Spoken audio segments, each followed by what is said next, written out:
Baik, kita mulai insyaallah. Bismillah. Assalamualaikum warahmatullahi wabarakatuh. Waalaikumsalam warahmatullahi wabarakatuh. Alhamdulillah. Alhamdulillahi ala ihsanihi wa syukru lahu ala taufiqihi wa amtinanihi. Asyhadu an la ilaha illallah wahdahu la syarika lah. Ta'ziman wa asyhadu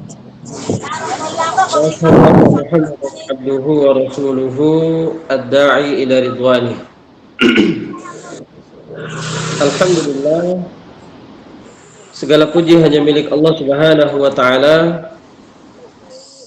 yang senantiasa memberikan kita nikmat yang begitu besar. Allah Subhanahu wa taala masih menjaga kita di atas nikmat sehat. Allah Subhanahu wa taala masih memberikan kesempatan untuk kita senantiasa mempelajari ilmu agama Allah Subhanahu wa taala. Ini merupakan nikmat terbesar yang Allah Subhanahu wa taala berikan kepada kita. Karena Nabi Shallallahu alaihi wasallam bersabda, "Khairun nas man tala umruhu wa hasuna amaluhu." Sebaik-baiknya manusia, kata baginda Nabi kita Shallallahu alaihi wasallam, manusia yang ketika diberikan umur panjang oleh Allah, maka semakin baik pula amalan-amalannya. Ya. Semakin dia diberikan kesempatan hidup oleh Allah, dia perbaiki amalannya. Dia menambah dengan ketaatan, dia menambah dengan kebaikan. Ini manusia terbaik di sisi Allah Subhanahu wa taala.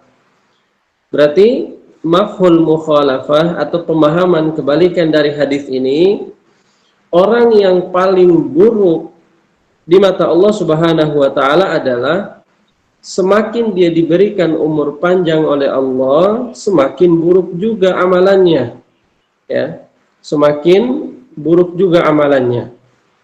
Ya, ketika diberikan kesempatan untuk dia beramal soleh, beribadah kepada Allah, dia tidak pernah melakukannya untuk ibadah. Malah dia gunakan untuk sesuatu yang mengandung dosa di sisi Allah Subhanahu wa taala. Ini kata Nabi Shallallahu alaihi wasallam, dia adalah manusia yang paling buruk di mata Allah Subhanahu wa taala. Maka kita berlindung kepada Allah Subhanahu wa taala, semoga kita semua dijauhkan dari sifat-sifat tersebut. Baik, teman-teman yang dimuliakan Allah Subhanahu wa taala, pada kesempatan ini insyaallah kita akan membahas salah satu tema yang sangat penting, ya, yang wajib bagi setiap kita dan setiap kaum muslimin menanamkan tauhid pada dirinya di zaman yang penuh dengan fitnah. Ya. Karena ini merupakan suatu hal yang wajib ada yang ada pada dirinya seorang muslim. Kalau dia tidak menanamkan tauhid pada dirinya, maka dia akan mudah terjerumus terbawa fitnah zaman tersebut. Ya. Maka ada beberapa hal yang perlu kita ketahui terkait dengan permasalahan yang pertama tauhid, kemudian yang kedua terkait dengan fitnah. Ya. Yang pertama tentang tauhid, kemudian yang kedua tentang fitnah. Apa saja sih makna fitnah tersebut sehingga wajib kita menanamkan tauhid pada diri kita supaya kita tidak terjerumus ke dalam yang namanya fitnah. Baik, teman-teman yang dimuliakan Allah Subhanahu wa taala, pertama kita akan mengenal apa sih itu tauhid. Ya. Apa yang dimaksud dengan tauhid? Ya. Sebagaimana disebutkan oleh para ulama, tauhid adalah ifradullah taala fi ma yahtassu bihi. Mengesakan Allah Subhanahu wa taala pada sesuatu yang khusus bagi Allah. Atau dengan kata lain, menjadikan hanya Allah Subhanahu wa taala satu-satunya yang berhak untuk diibadahi. Ya, satu-satunya yang berhak untuk diberikan ibadah kepadanya. Dan perintah bertauhid ini, teman-teman yang dimuliakan Allah Subhanahu wa taala, adalah perintah yang agung di sisi Allah Subhanahu wa taala. Jadi kalau kita telusuri tentang perintah untuk mentauhidkan Allah, ini merupakan perintah yang paling agung daripada perintah-perintah yang lainnya. melebihi agungnya daripada perintah sholat, melebihi agungnya daripada perintah untuk berbakti kepada kedua orang tua, ya, melebihi perintah-perintah yang lainnya. Karena Allah Subhanahu wa taala menyebutkan dalam surat An-Nisa ayat ke-36. Kata Allah Subhanahu wa taala, wa'budullaha wa la tusyriku bihi syai'a. Sebelum perintah-perintah yang lainnya, Allah Subhanahu wa taala mengatakan, sembahlah Allah Subhanahu wa taala dan jangan menyekutukan Allah Subhanahu wa taala dengan sesuatu apapun. Dan para ulama menyebutkan di sini karena kata syai'an di sini bentuknya nakiro, itu sesuatu itu umum. Bisa jadi benda, bisa jadi makhluk Allah Subhanahu wa taala yang lainnya, dan yang pasti kita tidak boleh memberikan ibadah kecuali hanya kepada Allah Subhanahu wa taala. Kemudian begitu juga Allah Subhanahu wa taala menyebutkan dalam surat Az-Zariyat ayat ke-56, dan ini ayat yang sering kita hafal, yang sering kita dengar, wa ma khalaqtul jinna wal insa illa liya'budun. Tidaklah aku menciptakan jin dan manusia melainkan hanya untuk beribadah kepadaku. Kemudian para ulama menyebutkan makna liya'budun di sini adalah illa liwahidun, untuk mengesahkan Allah Subhanahu wa taala. Begitu juga dengan perintah-perintah yang lainnya, ya. Kemudian setiap nabi dan rasul diutus oleh Allah Subhanahu wa taala hanya untuk menyampaikan tauhid kepada umatnya. Subhanallah. Betapa agungnya perintah ini, maka wajib bagi kita miliki, ya. Allah Subhanahu wa taala menyebutkan dalam surat An-Nahl ayat ke-36, ya. Kata Allah Subhanahu wa taala, wa laqad ba'atsna fi kulli ummatir rasula an ya'budullaha wajtanibut taghut. Dan sungguh kata Allah Subhanahu wa taala, kami telah mengutus para rasul itu untuk menyampaikan kepada umatnya untuk senantiasa dia menyembah Allah Subhanahu wa taala. Bayangkan jemaah yang dimuliakan Allah, teman-teman, Allah Subhanahu wa taala memerintahkan tauhid, khusus Allah Subhanahu wa taala menurunkan ayat-ayat tentang itu. Kemudian Allah Subhanahu wa taala mengutus setiap rasulnya. Bahkan sampai Nabi kita Shallallahu Alaihi Wasallam, perintah pertama yang Nabi Shallallahu Alaihi Wasallam dakwahkan apa? Tentang permasalahan tauhid. Ini kenapa pentingnya kita menanamkan tauhid dalam diri kita. Kemudian, bagaimana juga disebutkan oleh Syekh Muhammad At-Tamimi dalam Al-Qawaidul Arba', beliau menyebutkan, fa'lam annal ibadata la tusamma tauhid ibadatan illa ma'at tauhid. Tidak dinamakan suatu ibadah, apapun ibadah yang kita lakukan teman-teman, salat, puasa, mengaji, apapun bentuknya ibadah, tidak dinamakan ibadah kecuali bersamaan dengan tauhid. Yaitu ibadah itu hanya diserahkan kepada Allah Subhanahu wa taala. Kalau ibadah itu masih diserahkan kepada selain Allah, berarti itu bukan ibadah namanya, ya. Makanya di sini disebutkan oleh beliau tidak dinamakan ibadah kecuali bersamaan dengan tauhid. Kemudian beliau membandingkan kama anna sholata la tusamma sholatan illa ma'at thaharah. Sebagaimana juga sholat tidak dinamakan sholat kalau dia belum berwudu, ya. Jadi antara ibadah dengan tauhid ini seperti dua hal yang saling berkaitan. Tidak mungkin terpisah antara satu dengan yang lainnya. Ya, tidak mungkin terpisah antara satu dengan yang lainnya. Maka kalau ingin ibadah kita diterima, berarti harus bertauhid. Itu konsekuensinya. Kalau ingin ibadah kita diterima oleh Allah Subhanahu wa taala, maka harus bertauhid. Kalau ingin ibadah kita dinamakan ibadah yang benar-benar ibadah, maka harus bertauhid. Dan juga Allah Subhanahu wa taala menyebutkan dalam surat Az-Zumar ayat ke-65. Di sini Allah Subhanahu wa taala menyebutkan kalau seandainya ibadah itu dicampur dengan kesyirikan, semua ibadah yang kita lakukan tidak ada gunanya di sisi Allah. Allah Subhanahu wa taala mengatakan dalam surat Az-Zumar ayat ke-65. Wa laqad uhiya ilaika wa ilal ladzina min qablik la in asyrakta la yahbatanna amaluk.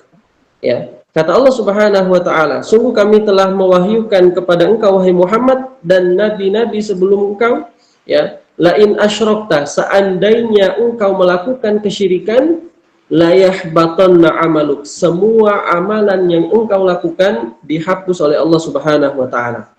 Bayangkan teman-teman, kalau kita sholat, puasa udah berapa puluh tahun, kemudian kita campur ibadah kita dengan kesyirikan, maka tidak ada gunanya di hadapan Allah Subhanahu wa taala. Maka kenapa itu pentingnya kita menjaga tauhid ini? Supaya apa? Supaya amalan kita itu tidak hilang di sisi Allah Subhanahu wa taala. Ya. Kemudian begitu juga Allah Subhanahu wa taala menyebutkan dalam surat Al-An'am ayat ke-88 ya, tentang hal yang sama. Walau asyraku lahabita anhum ma kanu ya'malun. Seandainya mereka melakukan kesyirikan di hadapan Allah, maka terhapuslah semua amalan mereka. Kita ibadah nih, ya, sholat, puasa, ngaji, haji, umroh dan lain sebagainya. Bersamaan dengan itu, kita melakukan kesyirikan kepada Allah, maka terhapus semua amalan yang kita lakukan. Betapa bahayanya orang-orang yang menyekutukan Allah Subhanahu wa taala. Nah, ini pentingnya kenapa kita harus tauhid. Nah, sekarang pertanyaannya, apa kaitannya dengan fitnah? Nah, fitnah yang pertama yang menimpa manusia adalah yang paling besar juga dosanya di sisi Allah, yang tidak akan pernah diampuni kalau mereka meninggal di atas kesyirikan, dan juga mereka akan dimasukkan oleh Allah Subhanahu wa taala ke dalam neraka. Fitnah yang pertama yang harus kita jauhi adalah fitnah kesyirikan. Makanya kenapa pentingnya kita menanamkan tauhid, supaya kita tidak terjerumus ke dalam fitnah kesyirikan tersebut. Ya. Jadi kenapa kita harus menanamkan tauhid, supaya kita tidak terjerumus ke dalam fitnah yang namanya kesyirikan. Tadi kita sudah menyebutkan tentang minta Allah Subhanahu wa taala untuk menjaga tauhid. Nah, sekarang kita akan membahas bagaimana proses seseorang itu bisa terjerumus ke dalam kesyirikan.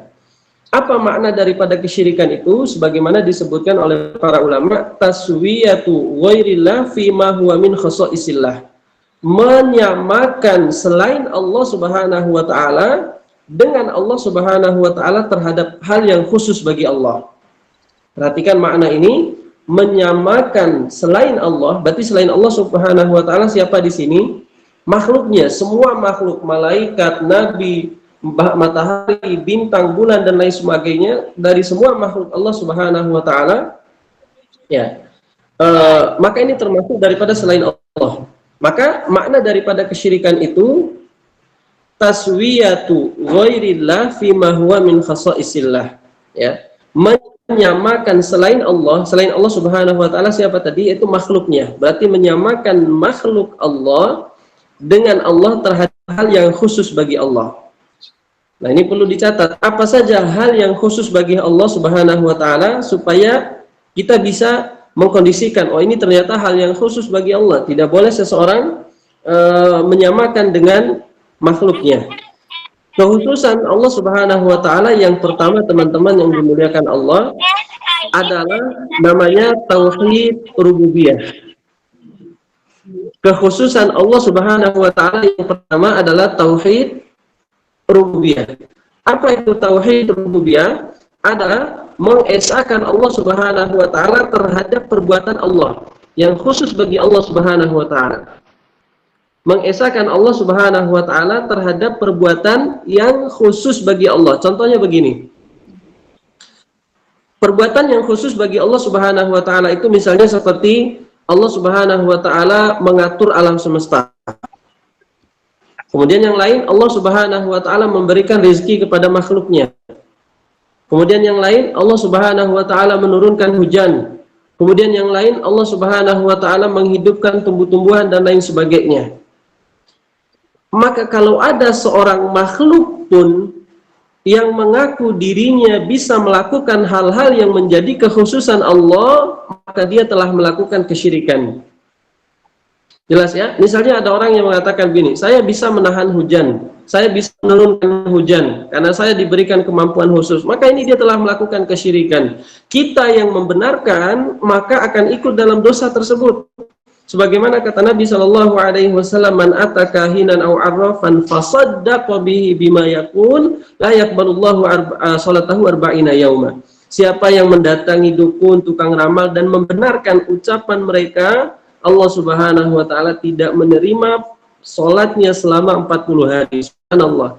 Itu baru hanya sekedar membenarkan. Makanya kenapa kita pentingnya untuk menjaga tauhid ini.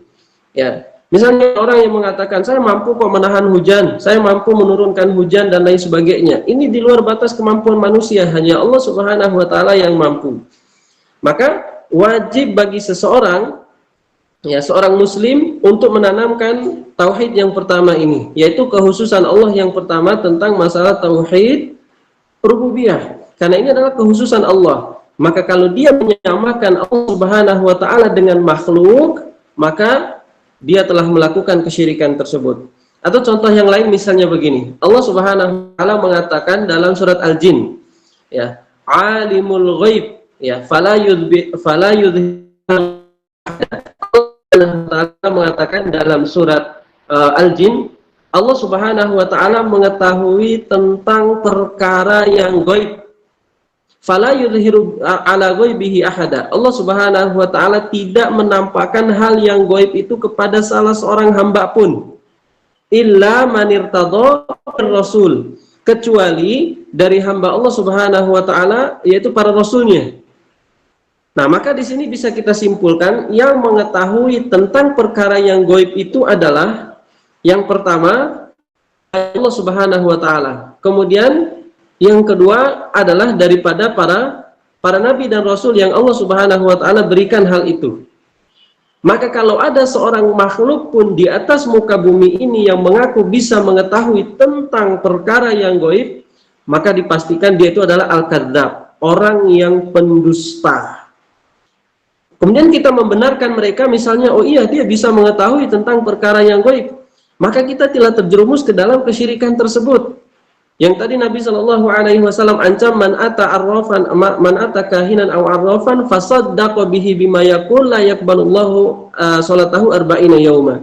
Siapa yang mendatangi dukun, kemudian tukang ramal, dan mereka membenarkan apa yang mereka ucapkan, Allah Subhanahu wa taala akan tidak menerima sholat mereka selama 40 hari, ya, sholatnya. Dan ini ganjaran yang luar biasa, baru hanya sekedar membenarkan. Nah, ini adalah salah satu contoh orang-orang yang menyamakan Allah Subhanahu wa taala terhadap hal yang khusus bagi Allah Subhanahu wa taala, dan masih banyak lagi contoh-contoh yang lainnya. Maka tidak boleh bagi seseorang pun memberikan atau menyamakan Allah Subhanahu wa taala terhadap perbuatan yang khusus bagi Allah. Orang yang melakukan, orang yang membenarkan, maka mereka telah mendapatkan dosa kesyirikan. Nah, ini yang pertama.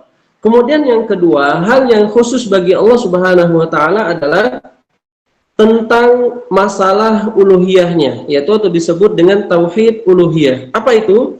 Tauhid ibadah.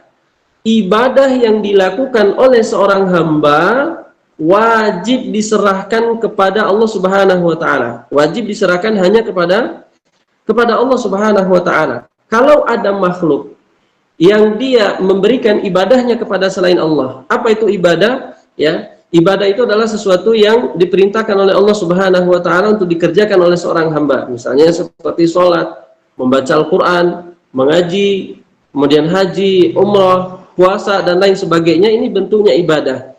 Maka kalau kita menyerahkan ibadah kita untuk selain Allah Subhanahu wa taala, misalnya sholat, orang sholatnya untuk mendapatkan kesaktian, atau dia puasanya untuk selain Allah Subhanahu wa taala, maka disinilah dia sudah terjerumus ke dalam kesyirikan.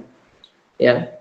Nah, apa ganjarannya kalau dia sudah terlanjur melakukan kesyirikan? Kata Allah Subhanahu wa taala dalam surat An-Nisa ayat ke-48. Perhatikan, ini merupakan ancaman terbesar dari Allah Subhanahu wa taala tentang orang yang melakukan kesyirikan. Kata Allah, innallaha la yaghfiru ayyushraka bihi wa yaghfiru ma duna dzalika liman yasha. Allah Subhanahu wa taala tidak akan mengampuni dosa orang-orang yang melakukan kesyirikan. Subhanallah, ancaman yang luar biasa. Dan Allah Subhanahu wa taala akan mengampuni dosa orang-orang yang melakukan selain daripada dosa kesyirikan. Bukan berarti meremehkan dosa yang lain. Semuanya dosa itu semuanya dosa besar itu buruk di hadapan Allah Subhanahu wa taala. Akan tetapi dosa kesyirikan itu tingkatannya lebih tinggi daripada dosa-dosa yang lainnya, ya. Makanya Allah Subhanahu wa taala mengingatkan bahwasanya innallaha la yaghfiru ayyushraka bihi wa yaghfiru ma duna dzalika liman yasha. Allah Subhanahu wa taala tidak akan mengampuni dosa orang-orang yang melakukan kesyirikan. Nah, kemudian yang kedua, Allah Subhanahu wa taala menjelaskan dalam surat Al-Maidah ayat ke-72, dan ini ganjaran yang luar biasa sekali. Innahu may yusyrik billah faqad harrama 'alaihil jannah. Siapa yang melakukan kesyirikan kepada Allah, maka Allah Subhanahu wa taala akan mengharamkan surga bagi mereka. Kalau Allah Subhanahu wa taala sudah mengharamkan surga, kemana tempat kembali kita? Kemana? Kata Allah Subhanahu wa taala, wa ma'wahu jahannam, maka tempat kembalinya ke dalam neraka. Kalau sudah tempat kembalinya ke dalam neraka, maka sudah tidak ada jaminan untuk kita ke surganya Allah Subhanahu wa taala. Makanya kenapa kita benar-benar diwajibkan untuk menjaga tauhid supaya kita tidak terjerumus ke dalam dosa yang besar ini, ya. Dan ini dosa yang luar biasa di sisi Allah Subhanahu wa taala. Ketika seseorang melakukan kesyirikan lalu dia tidak bertobat dan meninggal di atas kesyirikannya, maka dia akan diberikan ganjaran neraka oleh Allah Subhanahu wa taala. Nah, ini teman-teman yang dimuliakan oleh Allah Subhanahu wa taala, makanya ada suatu ungkapan itu, kaifa yattaqi ma la yadri ma yattaqo. Bagaimana seseorang itu bisa menjaga dirinya dari sesuatu yang diharamkan oleh Allah Subhanahu wa taala kalau dia tidak tahu apa itu yang diharamkan oleh Allah. Kita tahu nih, syirik itu nggak boleh atau syirik itu haram.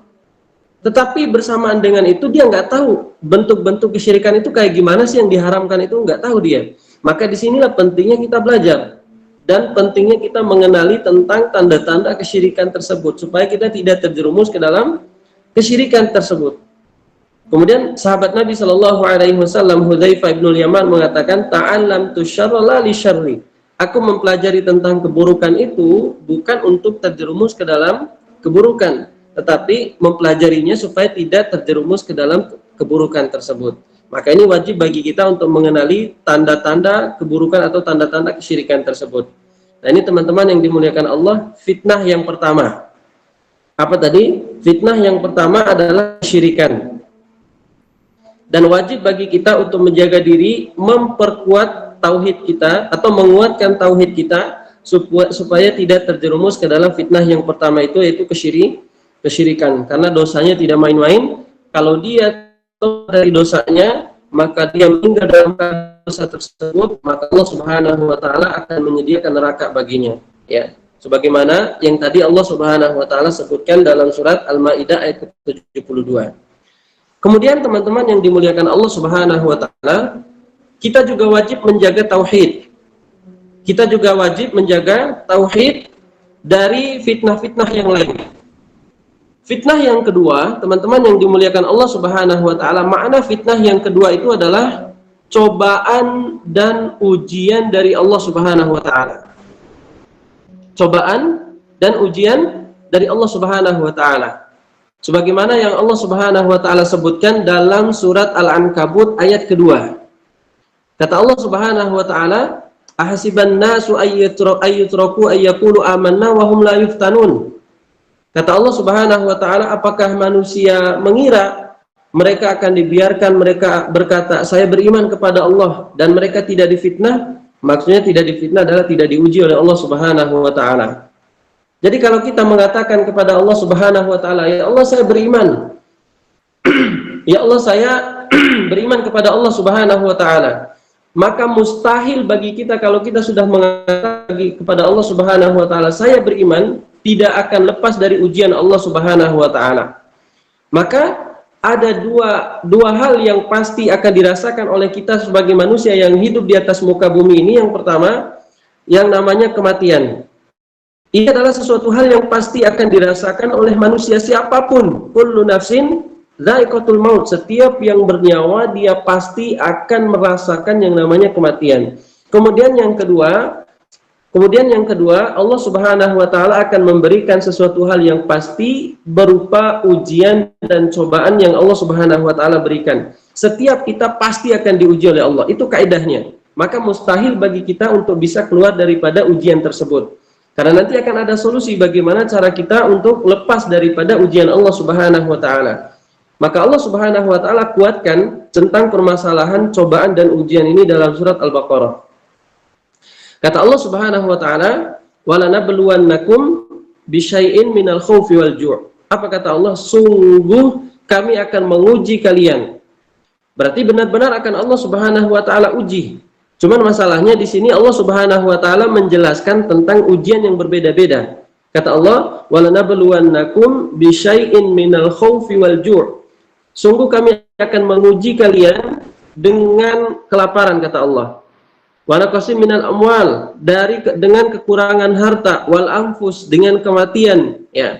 Wa thamarat, dari kekurangan bahan makanan. Di akhir ayatnya Allah mengatakan apa? Wa basyiris sabirin, berikan kabar gembira kepada orang-orang yang sabar. Maka di sini Allah Subhanahu wa taala menyebutkan tentang berbagai macam cobaan yang berbeda-beda bentuknya. Ini menunjukkan setiap orang itu mendapatkan ujian yang berbeda-beda. Misalnya seperti saya, pasti saya diuji oleh Allah. Tetapi berbeda dengan orang lain. Orang lain bisa saja ujiannya lebih besar, tergantung tingkat keimanannya. Misalnya ada yang diuji oleh Allah Subhanahu wa taala, dia diberikan harta yang banyak, tapi nggak punya keturunan. Nah, ini ujian. Ada yang diberikan oleh Allah Subhanahu wa taala keturunan yang banyak, tapi dia nggak punya harta. Kemudian ada yang diberikan oleh Allah Subhanahu wa taala harta yang melimpah, punya, tapi bersamaan dengan itu Allah Subhanahu wa taala mengujinya dengan sakit. Ya, ada juga yang Allah Subhanahu wa taala uji dengan kekurangan bahan makanan, kemudian kekurangan minuman dan lain sebagainya. Nah, ini menunjukkan ujian kepada manusia itu pasti ada, cuman kadarnya berbeda-beda. Maka bagaimana cara kita supaya bisa menjaga diri kita dan tidak menjadi orang yang kufur dengan ujian Allah Subhanahu wa taala? Kata Nabi sallallahu alaihi wasallam dalam hadis yang sahih, "Idza ahabballahu qauman ibtalahum." Apabila Allah Subhanahu wa taala cinta terhadap suatu kaum, Allah akan uji mereka. Nah, kita lihat solusi yang diberikan oleh Nabi sallallahu alaihi wasallam. Kata Nabi, "Faman radiya falahumur ridha." Siapa yang ridho, sabar dengan ujian Allah, maka mereka juga pahala yang Allah Subhanahu wa taala berikan. Ketika Allah Subhanahu wa taala uji mereka, ya, misalnya dengan sakit, dia sabar, ya Allah, ya, berikanlah pahala atas apa yang Engkau berikan. Kemudian ada golongan yang kedua, kemudian kata Nabi, "Wa man sakhita falahumus sukh." Siapa yang tidak sabar, siapa yang marah-marah dengan ujian yang Allah Subhanahu wa taala berikan, maka bagi mereka juga kemarahan dari Allah Subhanahu wa taala. Jadi kalau bahasa kita bahasa Bimanya itu ngambekan, membentuk gitu, ya. Ketika Allah Subhanahu wa taala berikan kepada mereka ujian, mereka selalu marah. Kenapa begini? Bangun daki kain. Ya, biasanya orang Bima begitu, ya. Ya. Kenapa begini? Kenapa begitu? Selalu ketika Allah Subhanahu wa taala uji, mereka tidak menerima hal itu. Padahal itu adalah sesuatu hal yang pasti akan dirasakan oleh setiap manusia. Cuman memang kadarnya berbeda-beda. Makanya tadi dalam surat Al-Baqarah Allah menyebutkan di akhir ayatnya apa? Wa basyiris sabirin, berikanlah kabar gembira kepada orang yang senantiasa sabar dalam ujian tersebut. Juga Allah Subhanahu wa taala mengatakan innama yuwaffas sabiruna ajrahum bighairi hisab. Allah Subhanahu wa taala akan memberikan pahala yang tidak ada batasnya kepada siapapun yang sabar. Nah, ini keuntungan orang-orang yang sabar. Jadi kalau kita pahami tentang takdir Allah Subhanahu wa taala, sesungguhnya yang sudah dituliskan kepada seluruh manusia, kita sudah mendapatkan takdir kita masing-masing 50.000 tahun sebelum langit dan bumi diciptakan. Ya. 50.000 tahun sebelum langit dan bumi diciptakan, takdir kita sudah ditetapkan oleh Allah.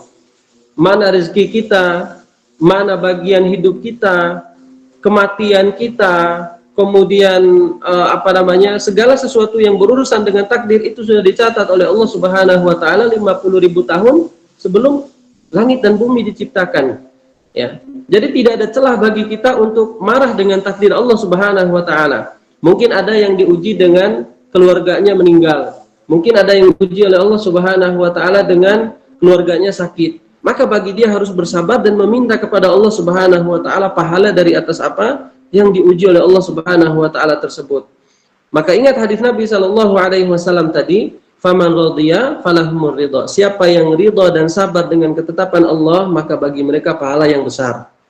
Kemudian siapa yang marah-marah enggak nerima takdir Allah, maka bagi mereka juga kemarahan dari Allah Subhanahu wa taala. Nah, ini solusi daripada makna fitnah yang kedua. Makna fitnah yang kedua itu yang harus kita menjaga diri darinya adalah ujian dan cobaan itu pasti. Maka bagaimana solusinya? Solusinya adalah dengan cara kita bersabar dan senantiasa mengharap pahala dari Allah Subhanahu wa taala. Kemudian yang ketiga, teman-teman yang dimuliakan Allah Subhanahu wa taala, makna fitnah juga, kenapa kita harus memperkuat tauhid kita, menguatkan akidah kita kepada Allah Subhanahu wa taala? Karena makna fitnah yang kedua, yang ketiga ini adalah memalingkan seseorang dari jalan yang benar. Makna fitnah yaitu berpalingnya seseorang dari jalan kebenaran, dan ini sangat bahaya. Kalau kita sudah berada di jalan yang lurus untuk menuju surganya Allah Subhanahu wa taala, akan tetapi di tengah jalan kita dipalingkan dari jalan tersebut, dan ini sungguh bahaya. Makanya Allah Subhanahu wa taala sebutkan dalam Al-Qur'an surat Al-Maidah ayat ke-49. Kata Allah Subhanahu wa taala, "Wahdarhum ayyaftinuka an ba'di ma anzalallahu ilaik." Kata Allah Subhanahu wa taala, berhati-hatilah terhadap mereka supaya tidak memalingkan kamu dari sebagian dari apa yang Allah Subhanahu wa taala turunkan. Karena memang ada tugasnya syaitan yang memalingkan kita dari jalan kebenaran yang Allah Subhanahu wa taala telah tetapkan. Contohnya begini. Allah Subhanahu wa taala kan sudah mewajibkan tentang masalah hijab bagi perempuan di dalam Al-Qur'an. Ya. Yang Allah Subhanahu wa taala memerintahkan kepada wanita-wanita mukminah untuk senantiasa mereka menutup auratnya dengan sempurna, kecuali yang nampak dari mereka, yaitu yang nampak adalah dari wajah dan telapak tangan. Tiba-tiba ada orang yang mengatakan, oh, bahwasanya jilbab itu enggak wajib, ya, selama hatinya baik maka tidak perlu menutup aurat misalnya. Bagaimana pendapat kita tentang perkataan orang seperti ini? Kalau dia bertentangan dengan apa yang Allah Subhanahu wa taala wajibkan, maka tidak boleh kita menerimanya. Ini namanya kita sudah terkena fitnah itu. Ini namanya kita sudah terkena fitnah yang memalingkan kita dari jalan Allah Subhanahu wa taala. Padahal hakikatnya wajib bagi wanita itu untuk menutup auratnya dengan sempurna. Atau misalnya ada orang yang mengatakan, oh, sholat itu enggak wajib, ya. Kemudian dia terima perkataan orang tersebut, itu namanya kita sudah terkena fitnah. Fitnah yang begitu besar, ya. Lebih besar fitnahnya tersebut daripada fitnah yang terkena ujian dan cobaan tadi. Karena apa? Ujian dan cobaan kita mampu untuk bersabar. Adapun fitnah yang berupa berpalingnya seseorang dari jalan kebenaran, ini menjauhkan kita daripada surganya Allah Subhanahu wa taala. Ketika dia terkena fitnah tersebut, maka wajib bagi dia untuk kembali kepada Allah Subhanahu wa taala dengan mempelajari Al-Qur'an dan hadis-hadis Nabi sallallahu alaihi wasallam. Dan fitnah yang semisal ini sangat banyak sekali, ya. Bahkan baru-baru kemarin ada yang mengatakan bahwasanya tentang permasalahan zina misalnya, kalau dia sama-sama suka nggak apa-apa katanya. Dan ini fitnah yang luar biasa. Kalau banyak orang yang memakai pendapat itu, berapa banyak orang yang terjerumus ke dalam dosa. Bahkan jalan untuk mendekati zina saja diharamkan oleh Allah Subhanahu wa taala. Wala taqrabuz zina innahu kana fahisyatan wa sa'a sabila. Kata Allah, jangan mendekati zina. Ya, sesungguhnya itu adalah seburuk-buruknya jalan atau seburuk-buruknya jalan yang ditempuh oleh seseorang. Ya. Bagaimana bisa ada orang yang mengatakan hal tersebut kemudian kita benarkan? Maka tandanya kita sudah terkontaminasi dengan fitnah itu sendiri, dan ini sangat bahaya teman-teman yang dimuliakan Allah. Dan efeknya apa? Nanti di akhirat Allah Subhanahu wa taala akan memberikan dosa yang luar biasa kepada orang-orang yang mengikuti jalan orang-orang yang sesat tersebut. Ya, makanya Nabi sallallahu alaihi wasallam memberikan solusi. Kata Nabi sallallahu alaihi wasallam, taraktu fikum amrayni idza tamassaktum bihima lan tadillu abada. Aku telah meninggalkan kalian dua perkara yang kalau kalian memegang teguh dengan dua perkara ini, kalian gak akan pernah tersesat selamanya. Yaitu apa? Al-Quran dan sunnah Rasul sallallahu alaihi wasallam. Maka wajib bagi kita kalau ada orang yang mengatakan tentang suatu perkara agama, kita kembalikan kepada Allah Subhanahu wa taala, yaitu dengan cara melihat Al-Qur'an. Kemudian yang kedua adalah dengan cara melihat hadis Nabi Shallallahu alaihi wasallam, karena dua ini saling berkaitan.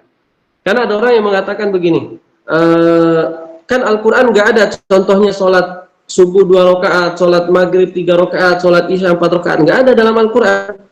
Maka kita kembali ke hadis Nabi Shallallahu alaihi wasallam. Contohnya ada di sana. Bagaimana seseorang sholat sesuai dengan apa yang diperintahkan oleh Rasul. Bagaimana bacaan benar pada saat sholat. Bagaimana gerakan yang benar pada saat sholat. Tuntunan yang sesuai dengan syariat atau yang sesuai dengan sunnah Nabi Shallallahu alaihi wasallam dalam sholat. Begitu juga dengan puasa. Bagaimana tuntunan Nabi Shallallahu alaihi wasallam dalam berpuasa. Apa saja pembatal-pembatalnya? Apa saja yang harus kita lakukan pada saat berpuasa? Ya. Apa saja hal-hal yang dilarang? Banyak sekali. Makanya pentingnya kita belajar supaya kita tidak mudah terjerumus ke dalam fitnah yang memalingkan kita daripada jalan kebenaran. Atau misalnya dalam hal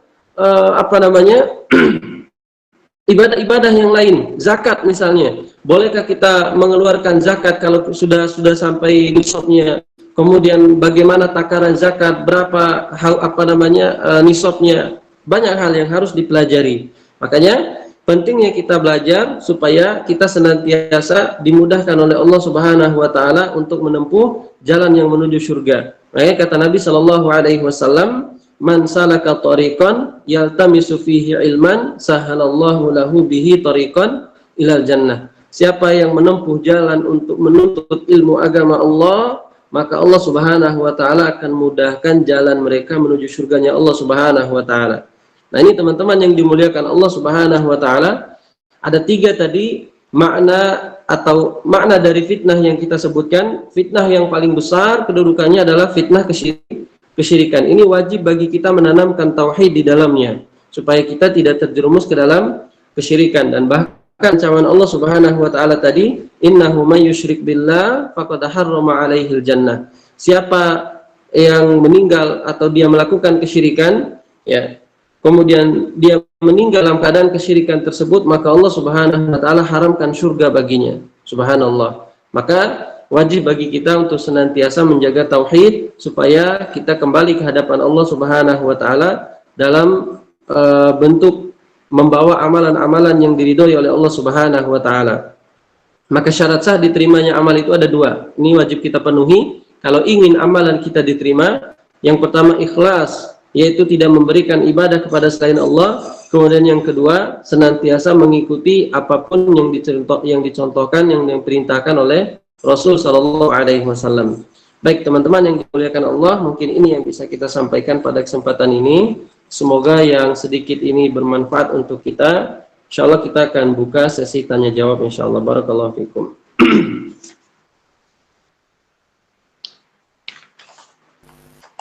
Baik, terima kasih atas penyampaian materinya Ustaz. Insyaallah kita akan masuk ke sesi tanya jawab. Suara saya kedengaran Kak? Ya, lumayan kedengaran. Lumayan. Baik, untuk teman-teman yang mau bertanya, kita berikan 3 pertanyaan untuk Ustadznya. Untuk pesertanya kami berikan 3 pertanyaan saja. Kemudian nanti ada 2 pertanyaan dari Ustadz, yang mana jika peserta bisa menjawab dengan benar, insya Allah akan ada hadiahnya. Ya, silakan kepada teman-teman yang mau bertanya.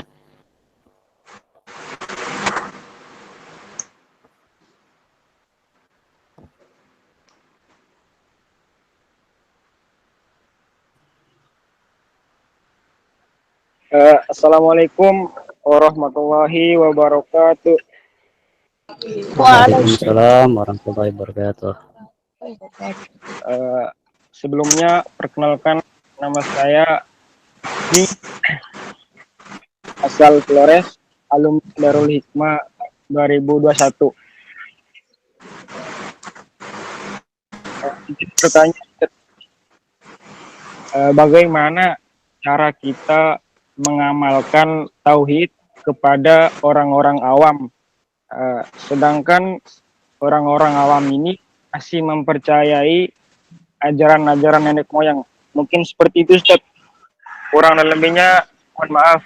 Assalamualaikum warahmatullahi wabarakatuh.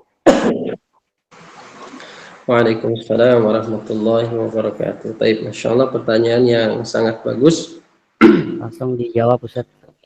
Ya, langsung dijawab. Siap ya. Pertanyaannya tadi bagaimana cara mengamalkan tauhid kepada Ya, orang-orang awam. bukan mengamalkan tauhid, dakwahkan. Mengamalkan itu adalah untuk diri kita. Ya, adapun menyampaikan itu adalah namanya mendakwahkan. Bagaimana menyampaikan tauhid kepada orang-orang awam. Ya. Dan contoh yang paling sempurna dalam hal mempraktekkan ini adalah contoh dari Rasul Shallallahu Alaihi Wasallam. Jadi kalau kita lihat sejarah Rasul Shallallahu Alaihi Wasallam dalam hal menyampaikan tauhid kepada penduduk musyrikin pada saat itu, yang mayoritas mereka itu adalah orang-orang yang menyembah patung, bukan lagi percaya dengan ada adat istiadat mereka. Enggak, mereka ini adalah orang-orang yang menyembah patung. Ya. Bagaimana cara Nabi Shallallahu Alaihi Wasallam mendakwahkan mereka?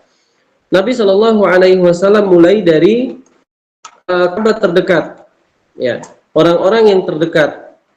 Kemudian setelah Nabi Shallallahu Alaihi Wasallam mendakwahkan orang-orang terdekatnya, baru Nabi Shallallahu Alaihi Wasallam kepada kerabat-kerabat yang terdekat, orang-orang yang terdekat dari kalangan beliau. Dan ketika Nabi Shallallahu Alaihi Wasallam mendakwahkan itu, maka jangan kita anggap wah, kalau saya mendakwahkan ini nanti harus lolos, nggak ada cobaan, nggak ada ujian. Tetap ujian ketika mendakwahkan itu pasti ada, dan kita wajib bersabar dengannya. Makanya Syekh Muhammad At-Tamimi dalam kitab beliau Ushulus Thalattsah ada 4 yang wajib kita ketahui. Yang pertama, sebelum kita mendakwahkan itu wajib kita untuk memiliki ilmu tentang tauhid ini. Kalau kita ingin menyampaikan tentang tauhid kepada masyarakat awam, maka wajib bagi kita untuk memiliki ilmu.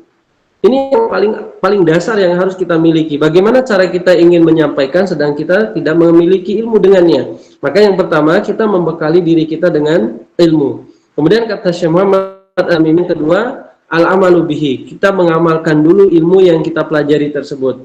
Ya, misalnya kayak tauhid tadi, sudah benar nggak tauhid kita nih? Apakah masih ada efek-efek kesyirikan daripada kehidupan ini, atau ada fitnah daripada kesyirikan yang terkena kepada kita dan lain sebagainya? Itu wajib kita benahi terlebih dahulu. Kemudian baru tingkatan yang ketiga adalah ad-da'watu ilaih, senantiasa mendakwahkan ilmu yang kita miliki tadi. Kemudian yang keempat, yang ini ada pada diri seseorang, adalah as-sabru 'alal adafi, senantiasa sabar terhadap gangguan-gangguannya. Dan ini yang wajib dimiliki. Jadi tingkatannya tadi, bagaimana cara kita mendakwahkan mereka? Pertama, kita bekali diri kita dengan ilmu. Ini wajib. Bagaimana cara kita mendakwahkan kalau kita tidak memiliki ilmu? Akan menjadi sesuatu yang mereka tidak percayai lagi. Ya. Kemudian yang kedua, wajib kita mengamalkannya dulu. Ya. Kemudian yang ketiga, senantiasa dia mendakwahkan ilmu tersebut. Itu tingkatannya terlebih dahulu tanpa ilmu. Nah, ini tingkatannya. Kemudian yang keempat adalah senantiasa dia sabar. Maka wajib sabar karena ujian dalam dakwah itu pasti ada. Nah, seperti itu. Barakallahu fikum.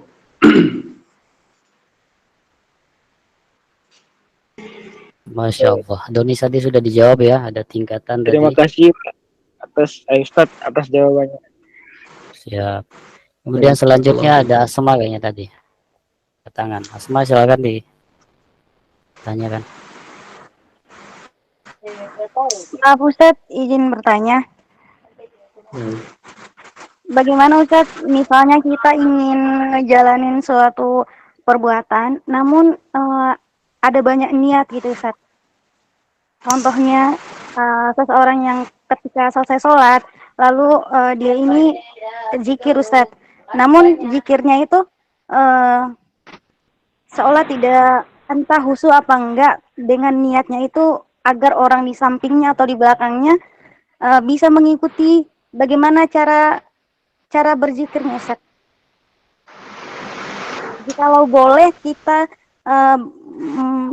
memperbanyak niat dalam satu amalan, lalu bagaimana caranya Ustaz? Dan batasannya bagaimana? Sekian Ustaz. Baik, Masya Allah, pertanyaan yang sangat bagus, barakallahu fikum. Terkait dengan permasalahan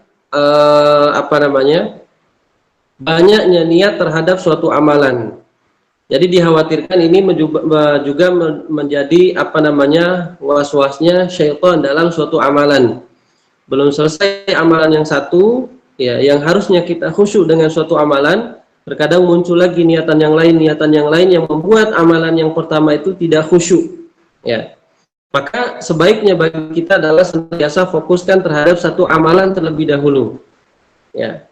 Kita niatkan benar-benar amalan tersebut dengan cara tadi ikhlas, kemudian mengikuti sunnah Rasul Shallallahu Alaihi Wasallam.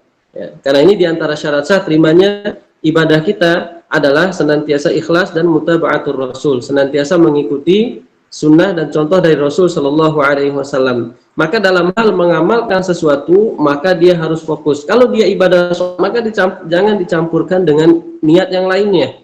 Kalau dia berzikir, jangan dicampurkan dengan pikiran yang lainnya. Kalau dia puasa, jangan dicampurkan dengan pikiran yang lainnya, karena ini bisa jadi was-wasnya syaitan. Hilangkan hal tersebut, ya, dengan cara fokus dengan apa yang dia lakukan dengan ikhlas.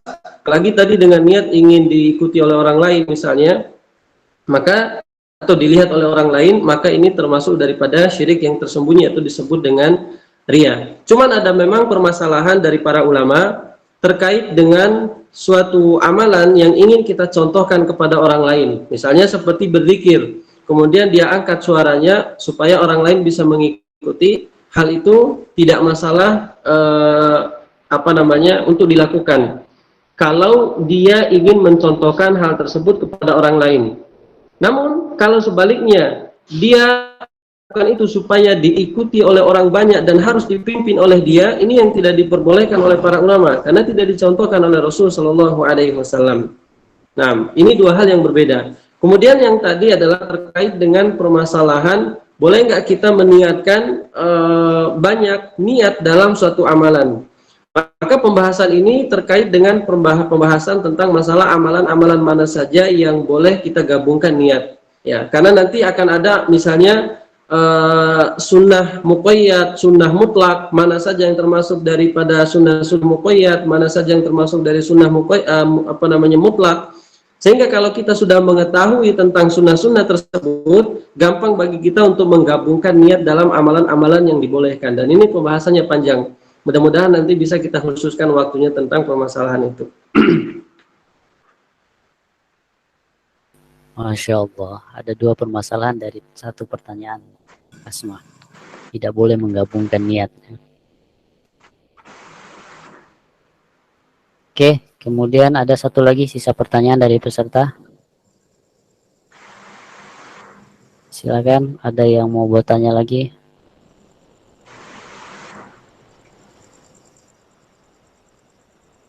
Jika tidak ada, saya serahkan ke Ustadz untuk bertanya dua pertanyaan. Baik, Masya Allah. Ya, Masya Allah. Kalau tidak bertanya itu ada dua kemungkinan. Mudah-mudahan semuanya sih paham. Barakallahu fiikum. Pertanyaan yang pertama adalah, sebutkan 3 macam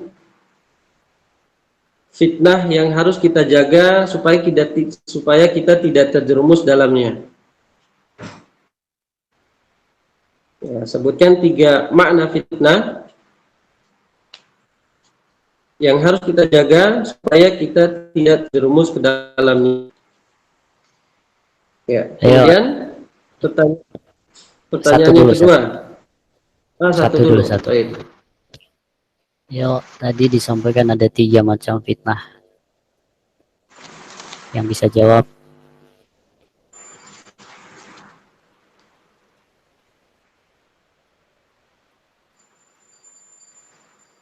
Asma. Bentar. Coba ya Ustaz ya, coba. Ya. Yang pertama rububiyah, yang kedua uluhiyah, dan yang ketiga asma wa sifat. Tadi disebutkan fitnahnya, macam-macam fitnah. Ya, macam-macam fitnah yang harus kita jaga supaya kita tidak terjerumus. Ya. Ana Haryani ayo. ya. Eh, ben- eh, baik. Assalamualaikum warahmatullahi wabarakatuh. Waalaikumsalam warahmatullahi wabarakatuh.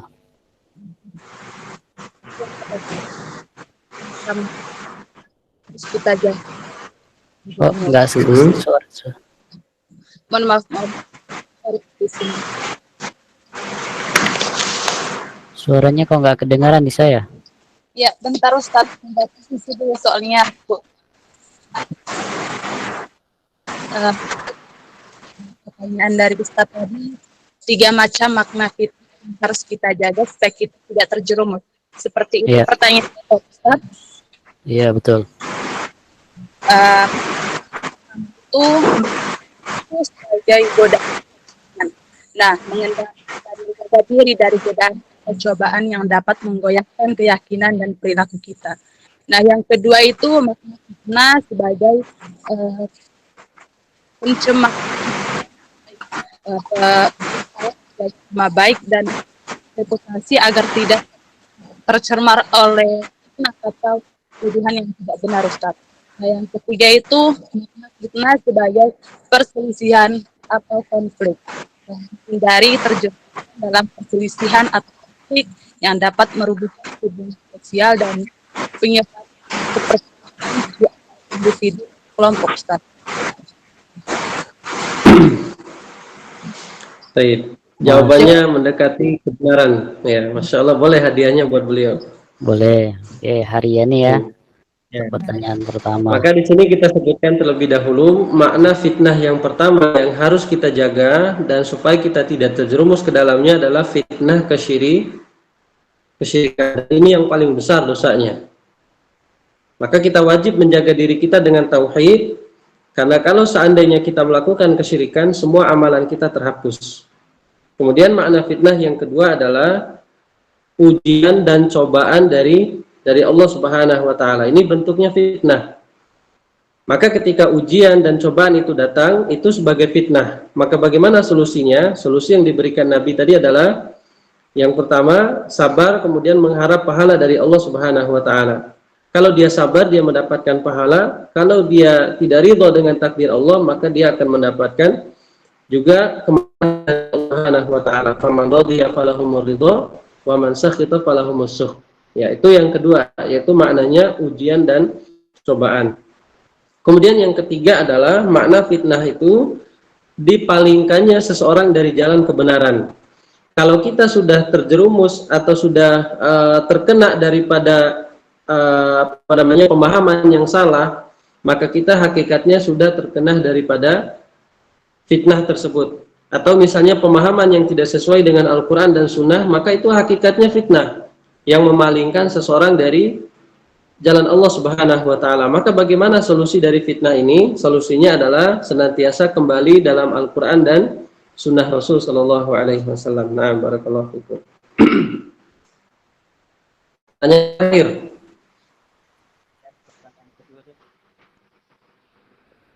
Pertanyaan kedua, Ustaz. Nah, pertanyaan yang kedua, sebutkan salah satu hukuman Allah kepada orang yang melakukan kesyirikan. Tapi sangat banyak sekali hukuman dari Allah Subhanahu wa taala. Sebutkan salah satu. Siti Iqra.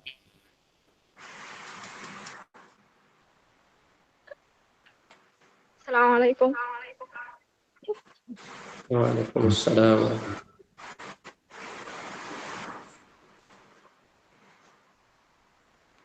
Langsung jawab, Ustaz. Nah, Iya, sebutkan nama kemudian alumni tahun berapa. Nama Siti Iqra angkatan 2018. Jawabannya kekal di neraka. baik. Nah, mumtaz dan itu salah satu ganjaran yang Allah Subhanahu wa taala berikan kepada orang yang melakukan kesyirikan dan dia meninggal di atas kesyirikannya. Maka Allah Subhanahu wa taala berfirman dalam surat Al-Maidah ayat ke-72 ini sebagai dalilnya, innahu may yusyrik billah faqad harrama 'alaihil jannah wa ma'wahum nar. Ya. Siapa yang melakukan kesyirikan kepada Allah, maka Allah haramkan surga dan tempat kembalinya adalah dalam neraka. Mumtaz, ya, barakallahu fiik. Sahih ya Ustaz ya.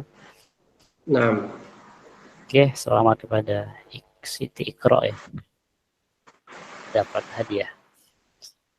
Mungkin demikian Ustaz. Kajian kita pada baik, malam hari ini. Silakan ditutup dulu mungkin Ustaz. nah, baik, alhamdulillah. Ana pribadi mengucapkan jazakumullahu khairan katsiran. Semoga apa yang kita pelajari hari ini, apa yang kita bahas hari ini bisa bermanfaat dan kita amalkan dan menjadi pahala kita di sisi Allah Subhanahu wa taala, dan kita memohon kepada Allah semoga diistiqomahkan untuk senantiasa mempelajari ilmu agama Allah, karena hakikatnya kita sangat butuh dengan ilmu Allah untuk mencapai surganya. Baik, kita tutup dengan doa kafaratul majlis. Subhanakallahumma bihamdika asyhadu an la ilaha illa anta astaghfiruka wa atubu ilaik. Wassalamualaikum warahmatullahi wabarakatuh. Assalamualaikum warahmatullahi wabarakatuh.